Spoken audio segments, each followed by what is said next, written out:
கிறிஸ்துவுக்குள் எப்பொழுதும் எங்களை வெற்றி சிறக்க பண்ணி எல்லா இடங்களிலேயும் எங்களை கொண்டு அவரை அறிகிற அறிவின் வாசனையை வெளிப்படுத்துகிற தேவனுக்கு ஸ்தோத்திரம். 2 கொரிந்தியர் 2ஆம் அதிகாரம் 14ஆம் வசனம். தேவனுக்குள் நாம் யார் என்று உறுதியாக அறிந்தவர்களாக இருப்பதே இந்த உலகில் மற்ற எல்லாவற்றையும் விட மிக பெரிய பாக்கியமாகும். எனவே மற்ற எந்த விதமான காரியத்திலும் நம்முடைய நம்பிக்கையை வைக்காமல் ஆண்டவருடைய வாக்குத்தத்தத்தை விசுவாசிப்பதில் உறுதியாக இருப்போம்.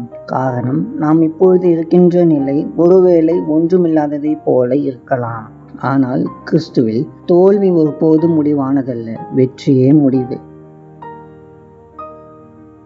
அன்பின் பரலோக தந்தையே, இருந்தவரும் இருக்கிறவரும் வருகிறவரும் ஆகிய ராஜாவே, உம்மை வணங்குகிறோம். ஆண்டவரே, இந்த பரிசுத்த ஓய்வு நாளுக்காக உமக்கு நன்றி செலுத்துகிறோம்.